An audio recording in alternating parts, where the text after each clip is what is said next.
What's up, my Shadowverse soldiers? We are back with another video. Today we are joined by my brethren today, and we are called Enverse. We're here to talk about Shadowverse. Alright, we got my man John. Hey, what's up? And we got my man Flex. What's going on, boys? And we got Anishi. What's good? What's good? Okay, and we're here just to talk about what's going on. Definitely want to do multiple episodes with these guys, but if they make it, they make it. If they don't, they don't. I love them to death. These are my boys right here. So let's start talking about introductions. All right, so John, how'd you get into the game and what's up with you? How'd you get here? Fortunately, Sparta went to Gen Con and he kind of modeled the game or tested out the game, came back from Gen Con. Me and him have been on a team together for years playing Dragon Ball. When he got back from Gen Con, he was like, hey, John, got a cool little game we picked up. At first I was very skeptical. Then I just happened to pick up a starter deck and we played, I think, about 30 minutes and I fell in love. That's real. All right, Flex, what about you?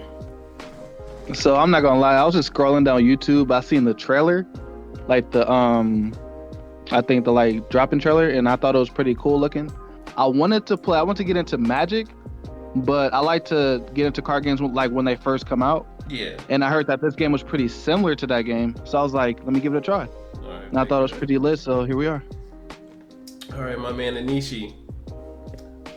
So I had one of my boys. So I came from Vanguard and Digimon originally, Magic the Gathering background. But one of my boys in Digimon was like, "Yo, you gotta check this game out." He sent me a YouTube video, so it's set in my inbox for like a month. Mm-hmm. So I was just like, hey, let me finally look at it. I looked at it, I said the mechanics look all right. I said, I guess I'll try it, you know what I mean? And then when I tried it, I got hooked. And so that's what got me into the game, and now I'm here. Okay, and if you've watched my previous video, I was talking about my introduction, but I'll give you a nice brief summary. That I went to Gen Con, and bought some starter decks to piggyback off of John. I went there, played with one of my buddies, and I fell in love with the game, and here we are today, and I'm making content for it. So let's go ahead and get into the next subject. We're moving from set 1 to set 2, and I've enjoyed it so far because the cards are pretty fucking lit. I'm not gonna lie to you, pretty broken, pretty fucking lit. But as far as the transition from set 1 to set 2, since we've been in set 1 for so long in the English version, how's y'all's transition been so far? Go ahead, Anishi. Man, it's been lit. I ain't gonna lie, it's crazy, bro. From set 1, the deck to beat was Dragon, right? Mm-hmm. But like set 2 is kind of up in the air. Right? You got 3 decks in the top in tier 1. I mean, you got discard Dragon, Aegis, and you got Sword. And then again, the set hasn't been out long enough for us to really define what tier 1 really is. Yeah. So it's just the transition's been great. It's been great. It's just I feel like it's there's a lot of big brain stuff, if that makes sense. Yeah. I mean, I think the biggest thing is the variety that we have now. Like, you got so many more options to pick from in terms of deck building. Yep. I think that people shouldn't like go too much into set 2 and forget about the good cards that are in set 1. Because I think Abyss is a big culprit of that. Like, I think they don't play Dark General set 2 at all. Yeah. But when I look at Abyss set 2 cards, I'm looking at it, I'm like, you have so much life damage that you're doing to yourself, but your sanguine targets, they're not really optimal like that. Like, you don't really have any good sanguine targets that are benefiting from that. Like, your best target is fucking Skeleton Fighter. Right. That's bad. Yeah, You know what I'm that's saying? crazy. Yeah. So, along with Ambling Ray. I think that they don't what's the word? Like, you shouldn't like go into set 2 too much like about the strategy, and don't forget like how powerful set 1 cards are. I think they got to keep that in mind. We can. You're right. You're absolutely right, Flex. But then we could piggyback off of that and say. So my take on it is, when you go to set 2, learn how to let go in a sense, right? Because when I was building my Dragon deck, I'm holding on to so much of set 1, I'm not really getting the fluidity of set 2 mixed in. I can go hybrid. Yeah. But how much of set 1 am I keeping is messing my deck up, like Dragon Guard, for instance. Yeah, that's too slow right now for the meta. You know what I'm saying? Playing him down, yeah, that's cool, but nothing. I mean, set 1, we thought nothing stayed on board then. Nothing really stays on board now, except agents. My God. So it's like, I think it has to be a middle ground, like a balance. Like what you're saying is facts. Like don't forget the cards, but if the optimal build is you having a splash of the cards from set 1 mixed with set 2, go for that. Yeah, definitely. Yeah, I agree. Yeah, definitely agree. My take on this set is, each deck individually, you can build them in 2 different ways, some even 3 different ways. With the cards that are integrated into this set with set 2, but to piggyback off of what you guys say, don't fixate on set 1 cards. Like Albert is a perfect example. Albert going forward, or I mean not Albert, I'm sorry, Lucifer going forward is not going to be a card that's going to be seen that much, in place of things like Olivia. So again, like to piggyback off what you guys said, don't be stuck in the set 1 ways. We're in a totally different meta right now where anything can pretty much win. I even think Forestcraft has a viable way to winning in this meta right now, and people are like not hating on it, but downing Forest as being the worst. Just because it's the weaker set, really. Yeah. I again, like I said, if you're a Forestcraft player, just keep playing it. Keep figuring out your play lines. Keep figuring out what goes with what cards to play with what. Like some people say like they don't like Tia. Some people say they do like Tia. So it's just about playing and getting reps in to figure out this meta. And once like we have one of the big regionals come up, see what's winning and then go from there. Yeah, it's facts. Maybe just gotta realize that it's like we definitely gotta realize that this game is so new. I've never seen a game do this. Oh, yeah. This game is so new that it's like a game of pilots. Like, pilots gotta be solid. Like what you said with Tia, I played both versions of Forestcraft, and I like both. I've won with both versions in set 2, and I feel like, man, people they are sleeping on Forestcraft. They're sleeping on a lot of, like, there's a lot you could do in this set, and I'm just interested to see what people do, man. I'm interested to see the genius behind the builds and the gameplay. I'm still learning things with Discard Dragon Hybrid that I'm just like, wow, it's very difficult. I gotta say it's difficult. It's very difficult. I want to put it out there as when it comes to pilots, I want to see where are all my dirt players. With this, like, this is supposed to be the set. Exist, bro. Where is this is ridiculous. This is the set where dirt is supposed to be the strongest, and I have not. Right. I've hopped into the Discord multiple times. I've seen 0 dirt players, and I'm not gonna. It's ridiculous. Like, why is something so strong but you don't see it? Like, they're in the lab, bro. They're in the lab. Like, dirt. They're in the lab. Juno's got him. Juno's got him in the lab. That's crazy. Yeah, it's in the lab, bro. You're right, though. It's not a lot of dirt players playing right now. And that's like the strongest version of Rune right now. I mean, D-Shift is still good, but... Yeah, D-Shift's pretty good, bro. But Rune is like at its strongest right now, and like, I don't see anyone playing it. Like, yeah. It's a little hard to get set up in the Haven meta. Because you can't keep anything on board, to be honest. Yeah, that's fact. I think that's what it is. Like, it's a control deck or mid-range deckers, and it's like Dragon does it better, Haven does it better. And at the end of the day, everybody wants to win, you know what I'm saying? Like, people like to test things out and have fun, but at the end of the day, you want to win. Yeah. And I don't think that, in terms of a competitive standpoint, I know it's at its strongest in terms of its specific power level, but it's still not comparing to the other decks in the meta right now. Okay. And that's just unfortunate. Yeah, well said. Well said. But if you don't draw what you need, that's it. Right. You're absolutely right. It's a wrap. You could die to not having a great hand or a great starting hand. Not gonna lie, it's a little more aggro this time. Yeah. Aggro was definitely dominant right now. You're trying to get set up and they're just sitting here. What's that weapon that the FBI uses to break down your door? That damn giant ass hammer. Yeah, the battering ram. They're sitting here headbutting you while you're trying to like stabilize. Like, especially if you're like a mid-range deck. Yeah. I'm over here trying to build a It's difficult. discard abyss, and like I'm putting in tools that kill like little 2-drops and 3-drops. So I'm like, this is insane. I'm not supposed to have all these neutral cards in my abyss deck. Yeah, it's rough, man. Like, I will admit, most games don't allow aggro to have its shine because most games have control-based players. Like, Magic has a serious control-based. Yeah. I mean, it's out of this world. But this game is allowing aggro to have a spotlight, and I'm here for it, man. Because I'm an aggro guy. Like, I love aggro plays. I love it. But it's just like, man, they finally let aggro have a place. It's fire. It's cool. It's cool for right now. I'm not disagreeing with what you're saying. It's cool for right now, but we can't lean too heavy into it because then people that do like to play those control games, they get discouraged from playing because they'll be like, well, I'm just gonna go against 50% aggro all day long and not play my game, because that happens in a lot of other card games too. Right. Dragon Ball. It happens in Magic too. When Red's good, it's normally being very aggressive, and people are like, well, I'm not playing because I'm just gonna get blown out in 2 turns. Well, you know what I always think? What's 2 months of me if you letting me finally go crazy?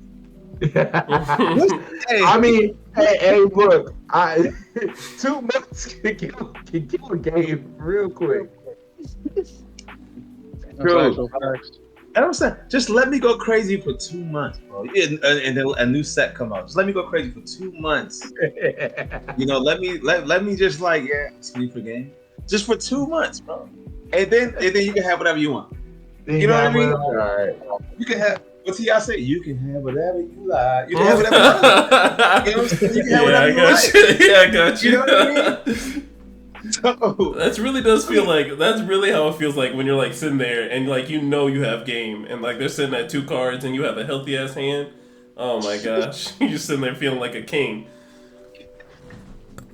Facts. Hell yeah. All right, let's go ahead and get into the next topic. What do you guys like about the set so far? What's your best thing about the set so far? Oh man, it gotta be the meta change up. Yeah. So we really don't know where it's sitting at because I think one of the biggest problems with the community right now is that they're going off of the Shadowverse list a little too much, and they're not like experimenting at all. Like I think Anishi had a big point about Forest. It was definitely slept on. I wasn't a big advocate of Forest. I think that it was on the lower end, but I think people thought that it was complete trash and it wasn't. But now I think that the variety now and the options that we have is obviously like one of the best aspects of the game right now.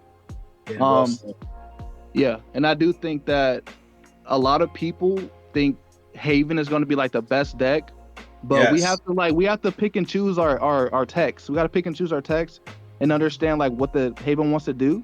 And I think after we do that, then the meta will be a lot more solved and a lot more realized. Yeah, because I feel like to piggyback on what you're saying, like everyone thought Forest was trash, bro. And garbage.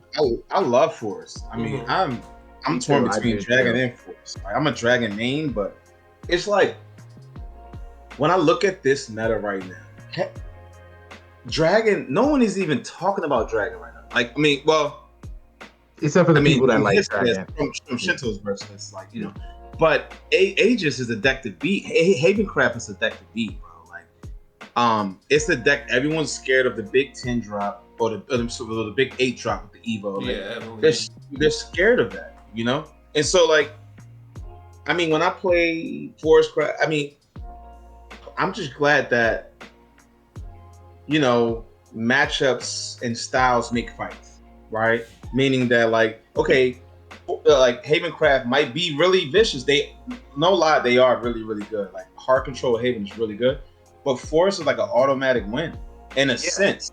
Right? Like, because I think burn damage is really good. I'm interested to see what Spell Chain does in terms of burn damage, if that's even still a thing. Because, I mean, the creators made it a thing to give pretty much almost if I'm not mistaken, Rune has burn damage. Now Dragon has burn damage. Forestcraft has burn damage.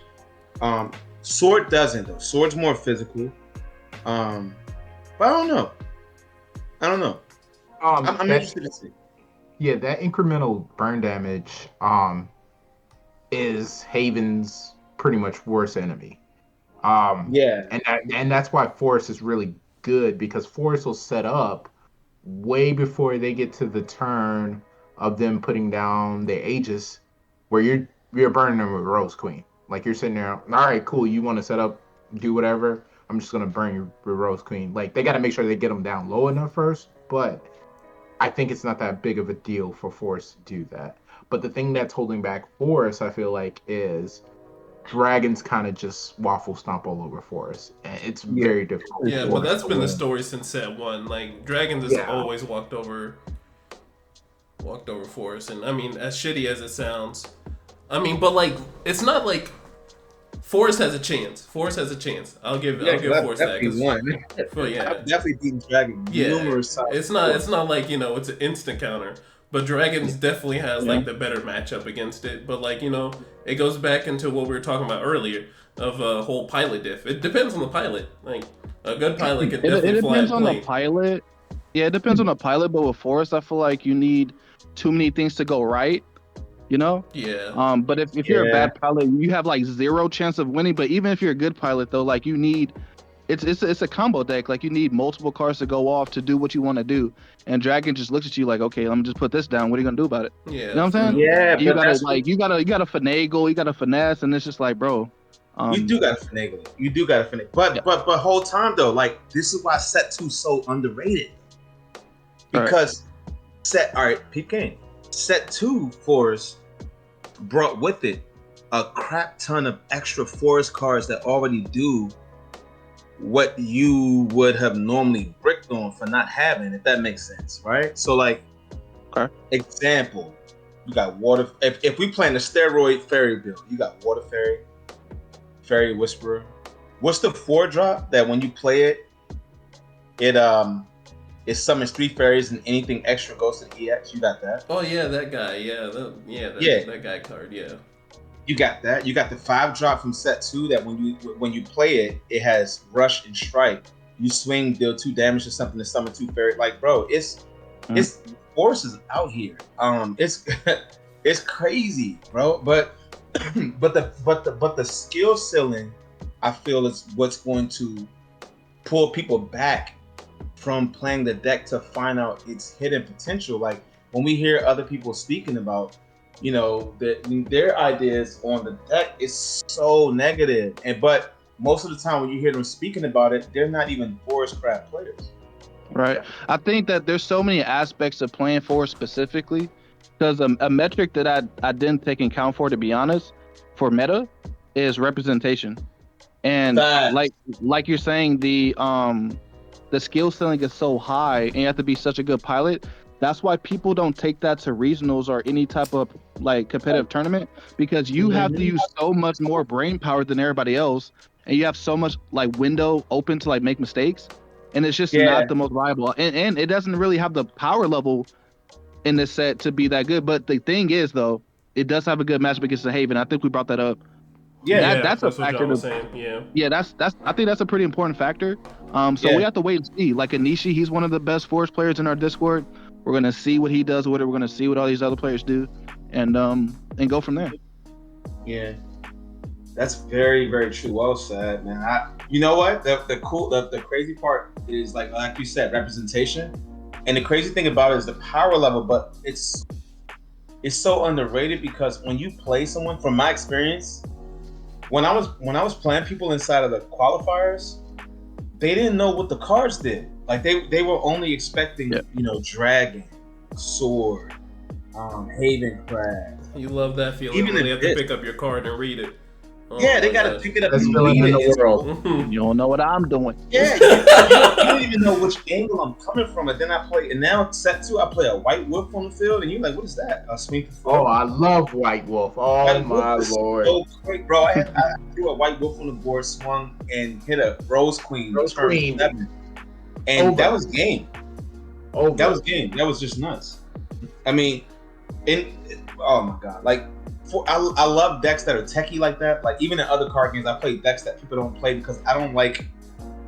For me personally, this is I don't like when people get to net deck and then like and then they get hype about it. I net deck some guys that from a whole different country, and now I'm all of a sudden good. No, I want a deck that when it wins, you can't even net deck it. You can have my list if you want. Yeah. But you have to know the angles at which I play it to really pilot it very well. And then the probability itself has to work out for you because probability works differently for everybody. I literally, you would like me and another person can go in for the same job interview, but I get the job. That's probability. Yeah. Right? That's you get what I'm saying? We come up for the same job. We got the same, but I get the job. So I look at things like that. Like I think this set is incredible, bro. Hands down. Like all of you guys, I like just looking at you guys players. Like you guys are fire. I just can't wait to see what you guys do with the set. But I just can't wait to see how it pans out and what we come up with, and just like how the game flourishes and how the base grows. Because right now, this game it's incredible. It's incredible. I agree. Well said. Yeah. Okay. All right. So we talked about how Forest is definitely a sleeper deck to look out for. Very strong. Definitely something strong to look out for, my That boys. turned into a Forest conversation. Right, and we finna be drawing some Forest players out the darkness, Man, out the right. shadows. Well, hey, rep the forest, For Rep real. the forest. But we talked about what we like about the set. What do you guys not like about this set? Oh, that's tough. That's a tough one. That's a tough one. I would say, Like, and maybe it's because it's coming later. So this opinion now kind of like might not matter like 2-3 sets. Like Japan metas way ahead. But Dragon got the Mega Lorca or whatever it is. It's like we don't have. Oh yeah, that into Orca token thing. Yeah, man, we don't have anything into that. Shoot, the set. I mean, overall, it's good. I don't really see very much wrong with that. I mean, the ratio, even the box pools. I'm sorry, the ratio is crazy. Yeah. Like, yo, listen, please buy these boxes. don't advertise Shadowverse. I'm sorry, I can't advertise, but yo, God. Okay, I'm sorry, I can't. But yeah, the set. I mean, it's. I guess for me, cards that you feel like, in theory, like, man, these would be great, and then all of a sudden, like, you don't have any. There's no support behind those cards. Maybe it comes later. I'm not sure, but that's just for me about the set. What about you guys? Okay. Yeah. Let me. My thing with the set is, I feel like in set 1 we got very powerful, like silvers, golds, commons. In this set is not as much. Yeah, the higher end stuff is pretty good, and even some of the higher end stuff is not great. That's not being played right now, but just the general like silvers, and I don't think we got too many good silvers and golds out of this set. Yeah. Yeah, so with me, I think that a lot of archetypes didn't get as much support as they should have. I think discard Dragon came in incomplete. It did have a lot of good options, but you can't make a full-blown discard Dragon build and it'll be viable. You can't do that. So I think that's probably one of the biggest negatives. I think also Abyss. I think Abyss was shafted a little bit too, like the Necro Charge playstyle. That didn't really get much support either. Yeah, like I don't think you can make a Necro Charge build. Yeah, you can't do that either. The Force Back got support, but that's not. We know from the future that's not going to be that viable, but that got support. Another thing, I guess it's not really bad, but I think the neutral cards could have got a little bit more help. I think we got a broken 2-drop that does. It's a 2-drop that does like more damage to evolved or whatever. That card's good. Yeah. Olivia. Okay, let me do a little rant on Olivia. Okay, that's going to be the best card that's not going to be played right now. I swear to God, bro. Like it's so good, obviously, right? But it's for its cost and like how tight. I feel like how tight the decks are right now. I think a lot of decks aren't going to find any slots for it, or if they do, it's only going to be for like 1 or 2 decks, right? Yeah, that's fair. That's yeah, fair. Yeah. So again, that's not like a huge negative, but I think the more the card pool of neutral grows, I think the more intrinsic the game is going to be, and the better the game is going to be overall. As long as they don't make something broken that, like, I don't know. I mean, if they make something broken that can fit in every deck, but yeah, you're right. Like, Olivia is like super hyped, and it's like it can only be played on like 2 or 3 decks, and, like without having a dead turn. I mean, for sure you're playing it in Enverse, and you can play it in Dragon. You can play it in Sword. You can play it in Sword, yeah. Yeah, you can play it in Sword. Some people are arguing that it can be played in Forest. Now, me personally, I don't see the space. Yeah, no, the space. No. That's the biggest issue is the space. I don't think that it's so generic that you can theoretically play it in any deck. You know what I'm saying? But it's like, are you doing that because the card is good, or are you doing that because it's synergizing with your deck? I recently noticed that it synergizes with Sword because of Leonidas, because he has to evolve, so he can't really do what he does on 6. So if you go first, you play Olivia, you get the play point, then you can play Leonidas on 6 and be able to evolve in that turn. I didn't realize that until recently. I was like, okay, I see why they play it. But again, that's just, I don't know how viable that's going to be in terms of like your high drops in that deck. So it could be a lot more bricky. Yeah, you're gonna have to see it. You're gonna have to see it. You're gonna have to see it. If you don't see it, then it's not really doing what you have it in there like for. So yeah, I think that's a factor for sure. Yeah. All set. John, did you already go, John? Yeah. I talked about the power level of the. Okay. Now I want to go on a rant. I want to go on a rant since Rune is my favorite. Rune is my favorite class. They got Rune looking. But I mean, like, you know, they gave Dirt all the stuff. I appreciate that. We got a new quick spell, the Rhyme Wind, to put something back to your hand. But I want to know why the whole archetype that Rune came out with, Academics, got shafted the most. Like, that class is not playable right now. They really printed those cards, and that class is not playable. Like, I looked at it, I was like, oh shoot, this Ann Bell card looks cool, and it got alt art. Shit, it looks good.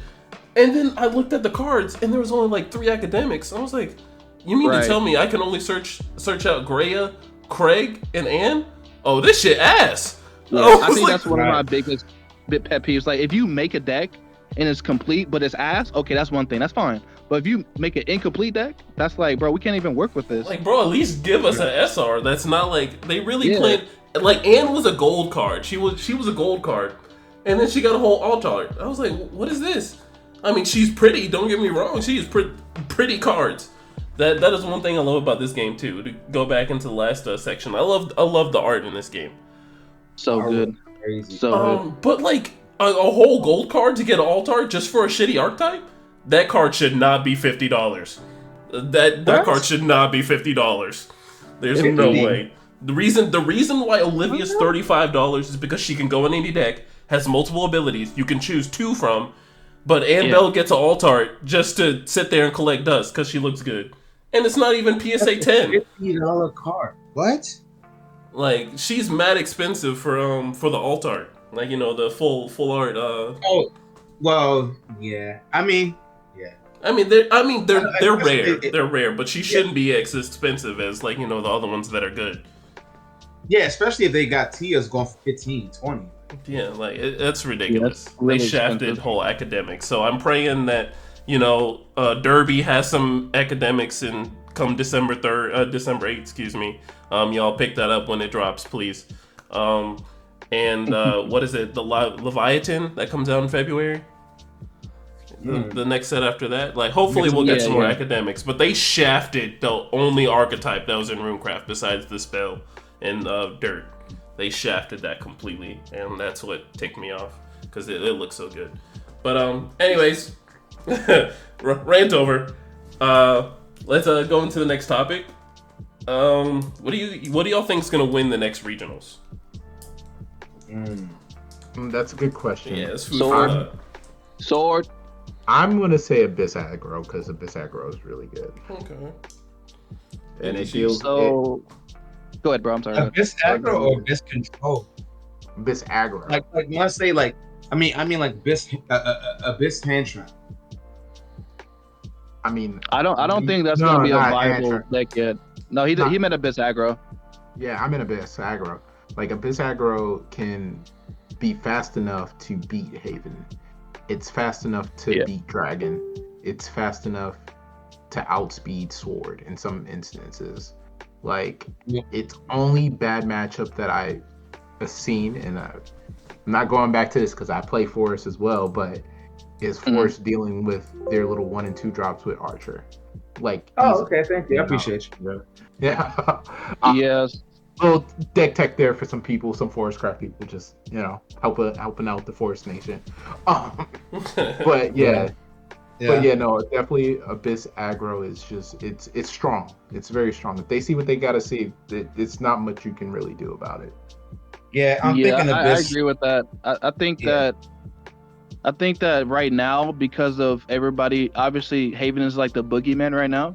Because I don't think people are really looking at how the combo works itself to know how to play around it quite yet. But that's the boogeyman. I think I'm not sure.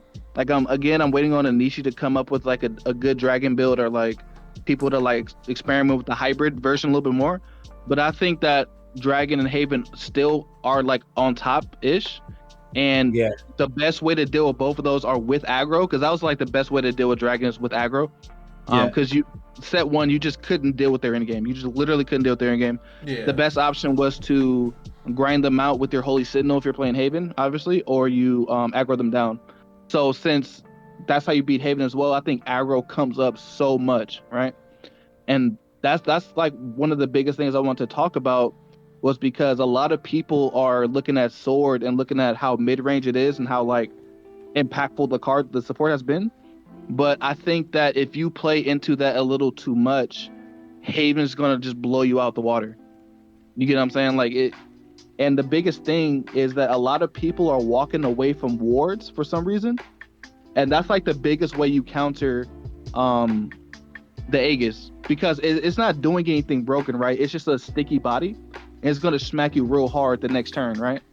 But all you gotta do is drop down a single ward, and then that kind of neutralizes that. And that also goes into Abyss. That also goes into even Dragon with their Forte. How you stop Forte with the ward. So I think wards are going to come up extremely much in the meta right now. And if you don't have like consistent wards, I don't think you're going to be able to compete at this time. And going back to Abyss, like I said before, they don't have, like I read the list. Most of the support is the 2-drops, and they're doing a lot, but they don't have a strong sanguine card that's benefiting from the life damage.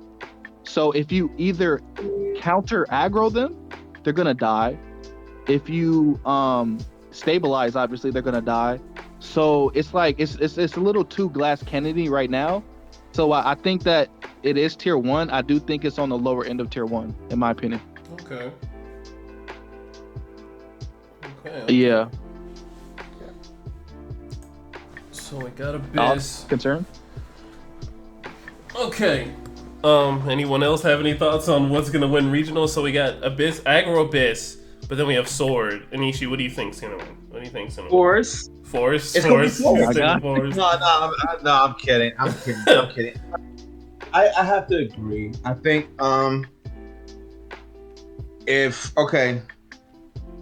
but what I'm seeing about the card pool about Dragon, discard Dragon,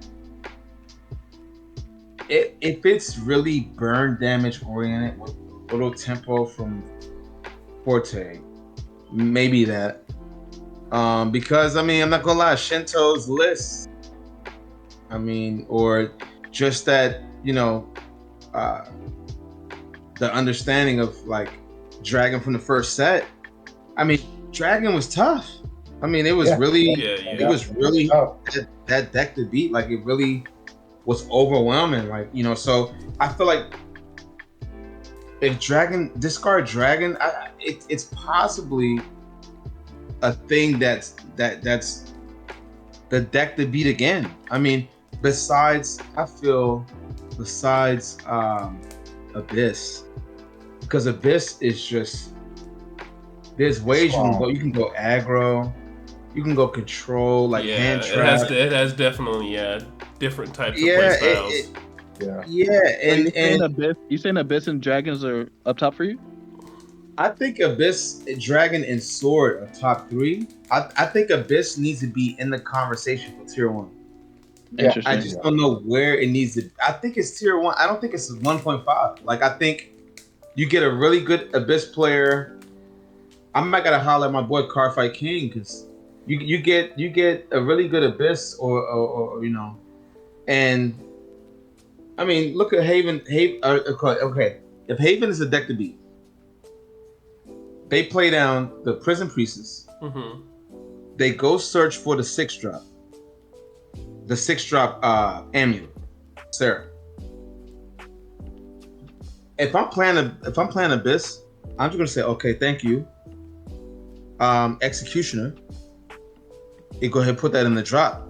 You're gonna have to draw into what you need, and then that's if I don't hit another executioner throughout the rest of the game. There's like 2 or 3 executions. Like you, I mean, you know what I mean? Like I can hit turn 5, turn 7, or 6, and literally snatch the ages out your hand. Yeah. And now you're done. Your whole whatever you were doing is over. Yeah. Not only that, they can. Oh, go ahead. Sorry. No, what'd you say? They can do. You said they could do something. They can go. They can recover really well too. Like, what is it? Soul Dealer, right? That's his name. Yeah. Soul Dealer. Soul Dealer and Keyway. Both of those 2 cards alone are like, not only for the Haven matchup, but like the Dragon matchup, for them to keep up. Like if they stumble a little bit in the beginning, they help them stabilize right back to where they need to be. Yeah, healing for whatever something swings for. Like if you manage to get a Genesis Dragon, that's fat. Like if there's ever a situation where you have Soul Dealer or K-Way and you get Genesis Dragon off of a Soul Conversion, that's a crazy combo right there. That's a crazy combo. Yeah. That's ridiculous. Yeah, I definitely agree. I don't think a lot of people. I think Executioner is a good tech option. I don't see a lot of people still playing it, and that's another thing that I was brought up before. One of our topics was people just look at set 2 and act like set 1 is like doesn't even exist anymore. And that card is like one of the most broken cards in our game right now. Like looking like not only is obviously the discard's broken, but the hand information like that is just invaluable. Man. It's completely invaluable. Knowing what you got to get into. Yeah. And it's not I wish even we had an executioner for it's these not even lists. just against Haven though, right? Because if you take out their 6-drop amulet, obviously their power level goes from like the best in the game to like mid, right? Yeah. So not only is it good for that matchup, but like discarding a Shenlong, for instance, in Dragon, or like the fucking Leonidas that they just searched. So I think that if they play it too glass cannony, that's gonna be where the problem lies. Like 100%. I think people shouldn't commit to their build too much, because what happens when you get disrupted? Then what happens? Yeah, it's GG's after that. You're just staring at your opponent. You're staring at your opponent shuffling cardboard. Exactly, bro. So like I think deck building is like the most important skill in the game, to be honest. This is just deck building, bro. Like, yeah. It all comes down to card knowledge after that too. Just knowing what cards go with what. For sure. Facts. Which brings us back to number 1 of dirt players. Please come out of the shadows. You know, you're supposed to be smart players. Oh my god. No, stay there, bro. You're supposed to be smart players. Heavy thinkers. Yes. Yeah. They can stay where they're at. That's fine. Okay. Let's see. Look, we go to what the store champs, and it's just gonna be a table full of dirt players. We'll be like, what? In the dreams. Right. Literally a dream. And mine for sure. But hey, you know, once those dirt players come out, we're gonna be going with forest players. Be like, what card? What does this do? What does this card do? Yeah. Exactly. Okay, so we were talking about what's gonna win regionals, and we were kind of talking about the tiers. So what do you think's dominating the meta right now? What do you think's dominating the meta right now? It's 100% sword. Swords dominating the meta for you? If the pilot, listen, I haven't made my build yet, but I don't even know if this is going to be a hot take because I think I could speak for like the majority of sword players, to be honest. Um, I think Leonidas is a 2 of. I do not. I think if you're playing 3, you're playing so greedy. This set, Mate Leader became like infinitely better because it search evolve targets, and obviously Leonidas is evolve target. So you have what? That's 6. If you play 3 of them, that's 9 Leonidas in your deck. That's way too many. To play him at 3, because that's why you played Odakime at 1 last set, because she was so searchable, right? Yeah. So I think minimizing how many high drops you play, and like what makes Sword so powerful is early game and its consistency, right? It's not its end game. Yeah. Especially when you're playing against Haven and Dragon. Mhm. I think that again, so why I think it's the best, because the flexibility, like you still have all your aggro plays, right? You still have all your aggro pieces, and you have all these insane 4 drops, right?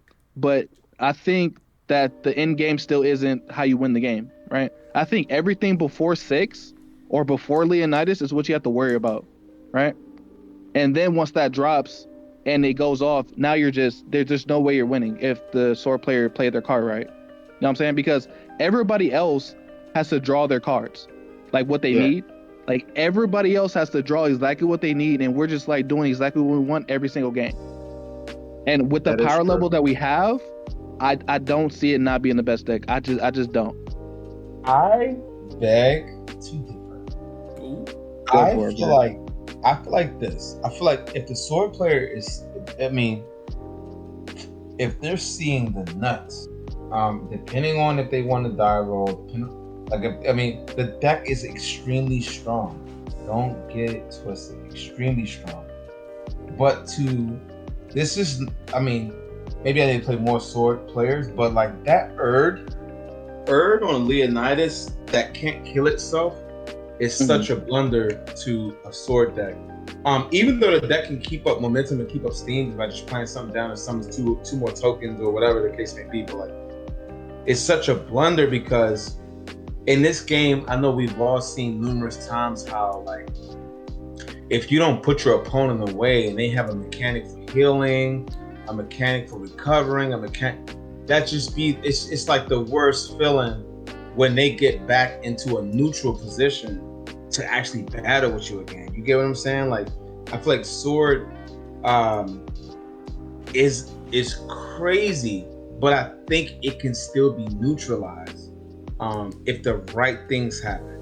And I don't know if it's necessarily the best deck. I think there's a 3-way triangle going on. I think it's a 3-way triangle against the with the Aegis, the Discard Dragon hybrid, and the sword, because I agree sword with that. is going to run over Aegis all day. Like I mean, unless they see the, I mean, I think it's going to run over Aegis.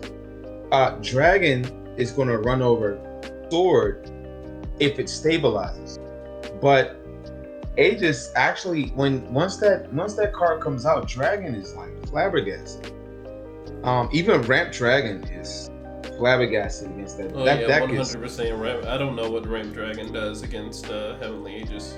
It Unless doesn't beats do anything. Like Yeah, unless Ramp it beats Dragon it is- before that turn. But yeah, afterwards, yeah, it's just GG's. It's flabbergasted, and you have to see Ramp. Like if you don't see Ramp, that match becomes a little too close for comfort. I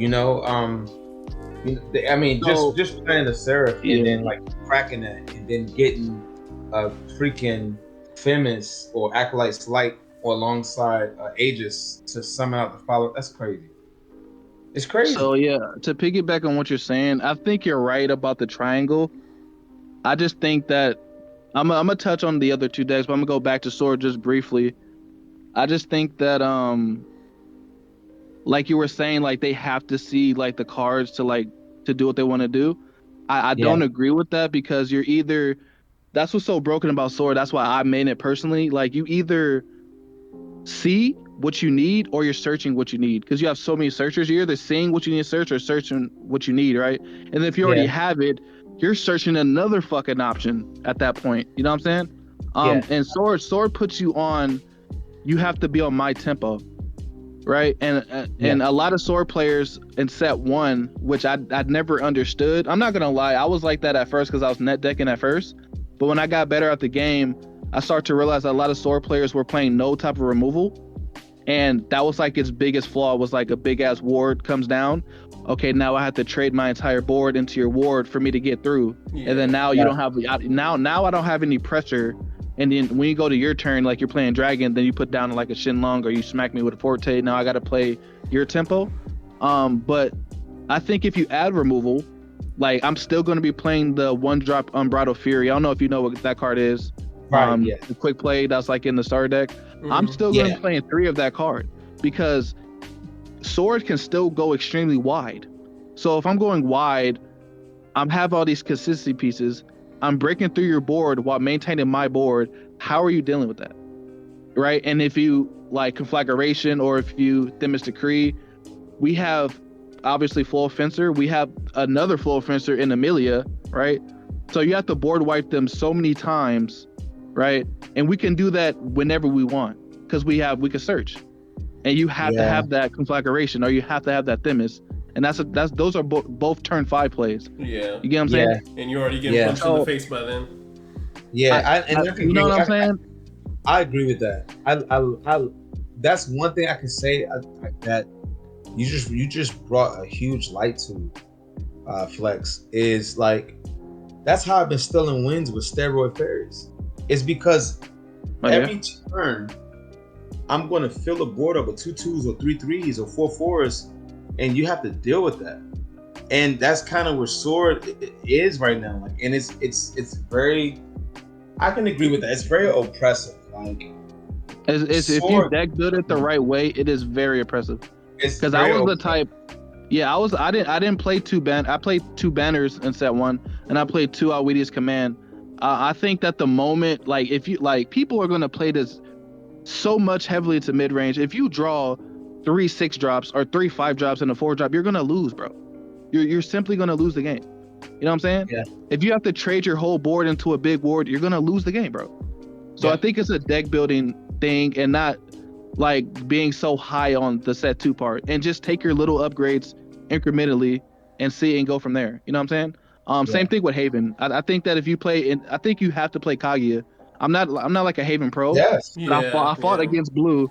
Yeah, I fought against Blue, and I'm like, okay, if he doesn't play Aegis, he still could win the game because Kaguya is fucking broken, right? Yeah, but that amulet, that 5-drop amulet, that kills anything and draws a card. Yeah, so good. My god, bro! It's so good, right? It's so good. Yeah, but they don't play that. They don't play that if they don't play Kaguya, though. You know what I'm saying? Yeah. Of course, you play it with the Kaguya package. Yeah. That's what I'm saying. Like people like focus on one thing in their deck too much and making it more and more glass cannon, and that's not how I think a good player should build their deck or like play. Yeah. So I think the more people like go more on the flexible end, I think that's when we're really gonna find out what the meta is really like. Because and that's one thing I didn't like about the game at first is it's in Japan already, so we think that we know like what the best options are, but I feel like out here in America, like I feel like we always come up with better builds and we always innovate a lot better than like most other countries. Yeah, and super aggressive too. Very aggressive. You know what I'm saying? Yeah, absolutely. Yeah. So yeah, that's my take on the meta right now. What's dominating the meta? Okay. We talked about the card games. Now let's talk about more of the local aspect. You know, I'm not me and Flex aren't really big in the local scene yet. I'm trying to get out to my locals, but my man John said he wanted to bring some light into the knowledge of the local shops and whatnot. Because after our last debacle about our case, I can understand how because shops have been I wouldn't say they've been doing us dirty, but they've been I don't know, they say one thing and then something else happens. It's just one thing leads to another. John, you here? Yeah, I'm here. So, you know, things happen, obviously, and you know, so no shade on nobody, put it that way, first and foremost. But I would like to see more product in more stores. and I know it depends on the store owner. It depends on how much the store owner has to spend each month on each game, how much they're making. So I get that 100%. Me and Sparta are very fortunate. We have 2 shops within an hour of where we live at that we can go and play and pick up stuff and things of that nature. But the stores, and like I just got finished talking to one store owner, and he was like, yeah, I'm definitely ordering more Shadowverse because that stuff flew off the shelves. Like, so, you know, and I get it, different areas, different circumstances. But if you're one of those players in those rural areas where you don't have a Shadowverse community or you don't have a Shadowverse store owner that likes it, all it takes is having a conversation with that store owner. Get a couple buddies, start playing, and just tell your store owner, hey, listen, if you just order 1 case this time, we'll definitely buy it, or we'll split it between the 4 of us. You know, that's how you get community started. That's how you get the game pushed if you really like the game, and that's how you help grow the game. Yeah, the game's good. The game's good. The game is very good. Me, I done played pretty much every TCG there is, outside of Vanguard. Vanguard's the only one I haven't really messed with too much. But I mean, I picked up a starter deck at one point and played a little bit. Just, you know, it wasn't your cup of Vanguard tea. It just wasn't my cup of tea, which is fine. You know, everybody has their own niches. But with that being said, I've seen it a lot of times with Dragon Ball where, you know, the game will slow down or die down, and shop owners will be like, well, you know what? I'm not carrying it no more. They didn't buy it out the whole games. But we got Bushy Road on our back. We got Bushy Road on our back, and they support their games. Yeah, I will say that. I will say that about Bushy Road. Bushy Road will be, they will support a game till the wheels completely fall off. But, you know, just from the Dragon Ball side of it, like I said, you know, there's been times where, you know, owners will get a little bit too ahead of themselves and order too much. Yeah. You really gotta listen to your community, especially if you're one of those store owners who can't afford to, you know, spend a whole bunch of money on a product and it not fly off the shelves. Really talk to your community. They'll let you know. They'll be like, all right, well, you know, and like I said, things happen with people, but for the most part, people will tell you how much they're going to buy. You know, they're going to be like, oh, well, I'm going to buy 2 boxes, or yeah, we might split a case with a buddy of mine, you know, blah, blah, blah, blah, blah. They will let you know exactly pretty much how much you need to order. Yeah, how much you need to order. But getting back off of that tangent, I really do feel like store owners, if you want a game that's really like people are into right now, and I wouldn't say a flash in the pan. I don't think this game is definitely not a flash in the pan, especially over in Japan. The scene that they have over there, like 2,000 plus people at a nationals, you know, or regionals, I think it was. You know, I don't think this game is going to die anytime soon or anything like that. So if you're one of those store owners that are on the fence and you have people that are interested in Shadowverse, you should definitely pick it up. For real. Agreed. Okay, guys. Yeah, I don't. Go for it. Oh no, I was saying, okay, like I love this game, and of course, I mean, I was kind of iffy about buying the starter decks when I was doing the demos for it. Like, I was just like, I don't really know. Like, I was still learning the skills and everything, but then luckily I was able to do the demo twice at Gen Con, and when I did the demo twice and I found Forestcraft, I was like, oh shoot, there's something I can use my tokens for, because I love tokens. I love tokens. And I ended up picking up a starter deck for Sword and Fairy. But go ahead. Yeah, I was just gonna add on to the topic about like the game. So I don't know that much about how the local scene works, but I think another important factor is like the promotion of the game. Like, I don't see like a lot of promotion for Shadowverse Evolve, but we're lucky to have the CCG, the digital version, which is doing like fairly well. So we're kind of like piggybacking off of that and like getting eyes towards like our game. And in terms of like the local scene, like maybe they can like open up Facebook groups and things like that and like spread out the word that way. Like, I don't know if they're already like doing things like that. But I definitely think that if they could up the promotion a bit more, would be a lot better to get more eyes on the game. But Yeah, yeah, definitely. that's my thoughts on that. Okay. Anisha, you got Yeah. anything to add? That man's probably frying his fish. John. Probably. Well, no, I definitely agree with what you just said, Flex. That the digital client definitely helps this A lot. game and its Yeah. popularity. Yeah, 100%. Dragon Ball did not have that. So a lot of it was word of mouth, and also like Bandai kind of shoots itself in the foot too. I'm not even gonna lie. They're really greedy company. They are. Um, so they printed 2 new, TCGs within the last 3 years, and Exactly. all of those TCGs take away from the TCG prior. Because I will say this about card players, and it's no slight to if it's one of you guys that are out there and have done it, but I've known card players to be like, well, I'm not good at this game. I'm gonna pick up this game because it's fresh and it's new and it's blah blah blah, and then I'm gonna win. I'm gonna win, for a couple months and be all right, Some cloud So chasers. yeah. So there's definitely been a lot of card players that do that. So when the new freshness comes out there, they'll jump towards that, and it'll hurt the game that they previously were in because they're no longer a number, which is fine. To each their own. But if there's a card game that's out there that you love, like I said, I really love Dragon Ball, but Dragon Ball took a severe hit when Digimon came out, and then took another hit when One Piece came out. Yeah. And Mhm. again, and there's a lot of players that play two TCGs or 3 TCGs. I'm one of them, but that starts taking a dividends into your pocket as well. So it's one of those things. Online clients definitely help. Yeah. We wanted that so bad in Dragon Ball for the longest time. Then we kind of somewhat got an announcement for it a year or so ago, and then they basically scrapped that because the game was too complicated for our online client, which I don't understand. Yeah.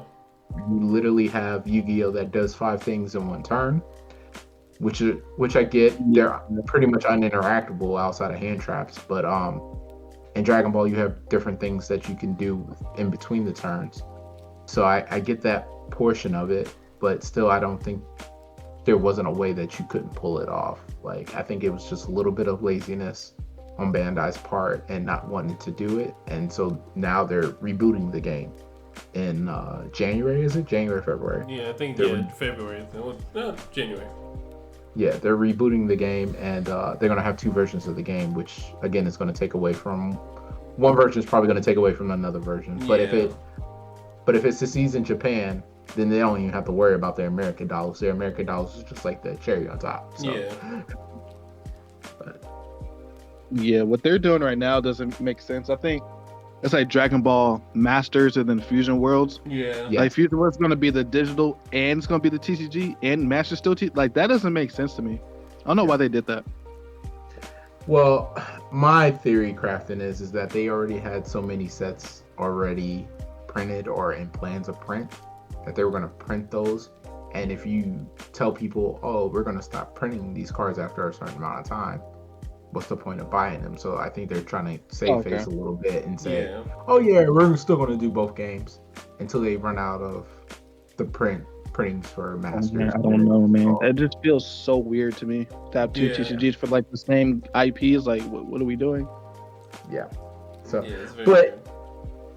And it's crazy because, well, before Dragon Ball, as you know it, there was Panini Dragon Ball or Panini Dragon Ball Z, and Panini kind of went through the same. Word? Yeah, Panini kind of went through the same thing. Panini they were making money off these sets. They were making money off the card game, but they didn't own the IP. They only rented the IP. So then Bandai saw like, oh, Panini's making a whole bunch of money off these TCGs, off of the TCG, and decided to kind of not renew the licensing. So Panini had no choice but to stop the old Dragon Ball Z game. A lot of people know about, and they printed this new one. And it kind of seems like the same thing is going on with this. It's like we never get a good extended time of Dragon Ball. And even before Panini, it was a score game of Dragon Ball Z, which was in the early 2000s. and it went on for like a couple of years, and then they stopped it. So Dragon Ball just has bad luck with TCGs. Let's just put it that way. Yeah, understandable.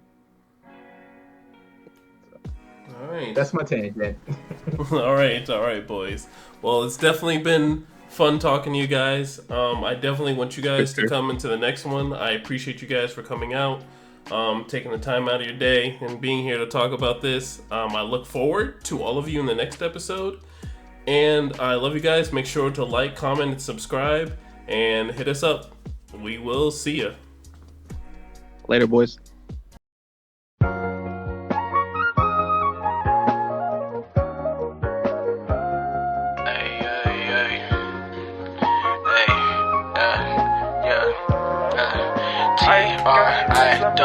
I gave you all my love, baby, my heart is cold when you're around. You warm it up, liquid gold, baby, yeah, you warm it up, liquid gold, baby. And my affection, all that paper you wasted, take my love and turn it to hatred. That's a swarming, not mistaken, that liquid gold you've been making.